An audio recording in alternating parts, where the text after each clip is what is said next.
اللہ اکبر اللہ اکبر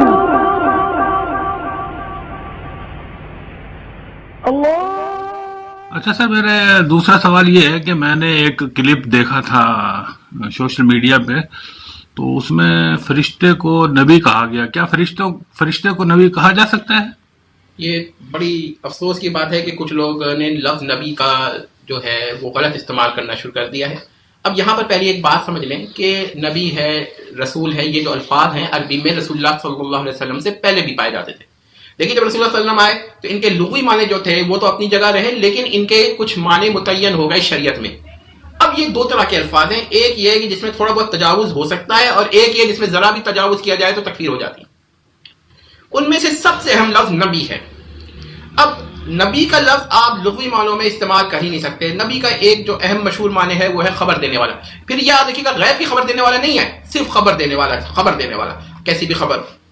اب یہاں پر یہ سوال پیدا ہوتا ہے کہ یہ لفظ کس معنوں میں ہے. تو یہ لفظ جو ہے ایک انسان جس سے اللہ نے کلام کیا یا جس پہ وحی کی اسی کے معنوں میں ہوتا ہے، اور کسی معنوں میں استعمال نہیں ہوتا. ظاہر رسول اللہ کے بعد نہ کوئی رسول ہے اور نہ کوئی نبی ہے. اور رسول کون ہے؟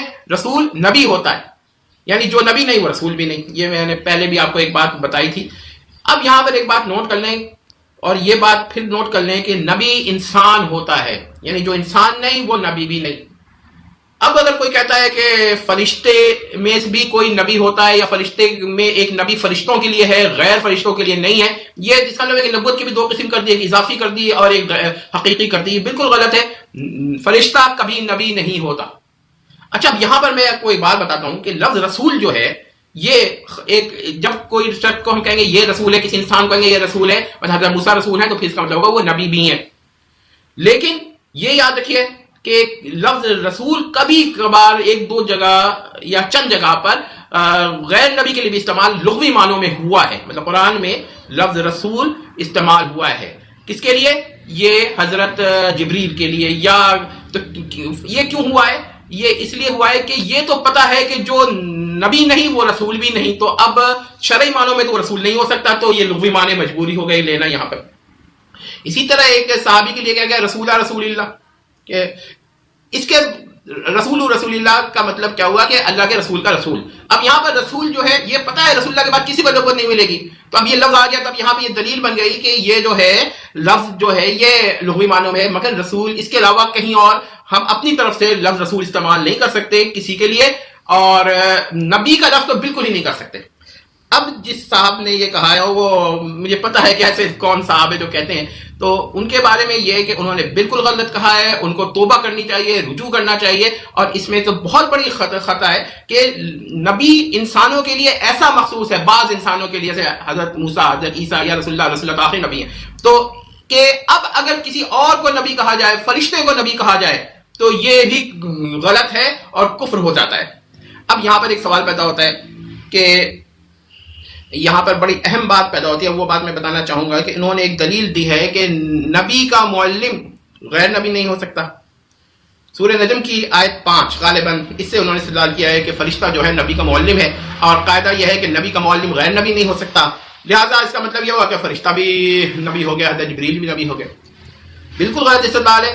دیکھیے یہ قاعدے سے ملائکہ مستثنا ہے، ایکسیپشن ہے.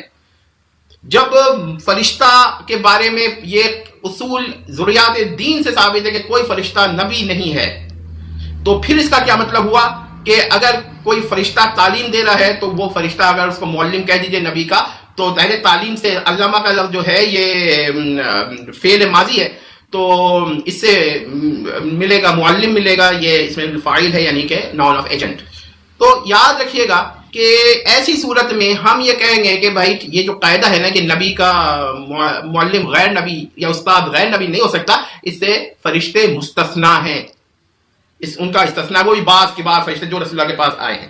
اس کے علاوہ آپ یہ قاعدے کو بنیاد بنا کر یہ کہنا کہ فرشتہ بھی نبی ہے، یہ بالکل غلط ہے. تو ایسی ہی بات ہے کہ اللہ تو اللہ نے نبی کو دی ہے، تو اس کا کیا مطلب لیا جائے گا؟ کیا کوئی یہ مطلب لے گا کہ کیا اللہ بھی نبی ہے؟ نعوذ باللہ. وہ پھر کہے گا کہ اللہ کی نبوت ذاتی ہو گئی اور نبی کی نبوت عطائی ہو گئی. بہت غلط بات ہے، اس طرح نہیں کہنا چاہیے. اور ایک بات اور یاد رکھیے گا کہ فرشتے میں اختیار نہیں ہوتا. فرشتے جو ہوتے ہیں ذرائع ہوتے ہیں، یعنی فرشتے نے جو تعلیم دی وہ اپنے اختیار اور قدرت سے نہیں دی، بلکہ یہ اللہ کا فعل تھا. فرشتہ اس میں بے اختیار تھا. قوہ اور قدرت میں فرق ہے. قوہ کوئی بھی صفت ہو سکتی ہے، قدرت ایک خاص صفت ہے. تو ہم یہ نہیں کہتے کہ فرشتہ اپنے اختیار سے تعلیم دیتا تھا، بلکہ اللہ کی قدرت سے اس نے تعلیم دی ہے. اس میں فرشتے کا کسب نہیں تھا، فرشتے کی قدرت کا تعلق نہیں تھا. قوت کا تعلق ہو سکتا ہے، قوہ. اور قوہ جمع ہے قوہ کی، قوت القوہ. تو یاد رکھیے گا یہ بہت غلط استدلال ہے. اس پر جتنے حاضرین وہاں موجود تھے ان پر توبہ واجب ہو گئی. تو یہاں پر میں بار بار کہہ رہا ہوں کہ ہمارے محترم جہلم کے جو ہیں وہ ایسے کھیل کر رہے ہیں لفظ نبی سے. وہ ہی is just playing with the word prophet in Arabic, یعنی کہ عربی کا لفظ نبی جو ہے اس سے وہ کچھ کھیل کر رہے ہیں. پتہ نہیں ان کے آخر مقاصد کیا ہیں. ان کو بھی توبہ کرنی چاہیے. میں ان سے کہتا ہوں کہ آپ یہ جس طرف جا رہے ہیں وہ اسلام کا راستہ نہیں ہے، یہ واپس آ جائیے. ورنہ پھر میں یہ کہوں گا کہ جو فرشتے کو بھی نبی کہتا ہے وہ ختم نبوت کا انکار کر رہا ہے. آخری بات کہوں کہ رسول اللہ کے بعد صرف حضرت عیسیٰ نازل ہوں گے. ظاہر ہے ایک نبی ہے جو نازل ہوں گے، اور کوئی نبی نازل نہیں ہوگا. فرشتہ نبی ہو تو وہ بار بار نازل ہوگا، اور اگر بار بار نازل ہوتا ظاہر ہے کہ رسول اللہ کے حیات میں تو نازل ہوا، تو کیا یہ ہم کہیں گے کہ نبی نازل ہو رہا تھا دوسرے نبی پر؟ بہت افسوس کی بات ہے، بہت دکھ ہے. اور یہ ایسا دکھ نہیں ہے، یہ تو ایسا دکھ ہے جس پہ ہر عالم کو، ہر عامی کو اس پر احتجاج کرنا چاہیے کہ آپ یہ کہہ رہے ہیں کہ دین کے نام پر دین کے معین الفاظ سے کھیل رہے ہیں.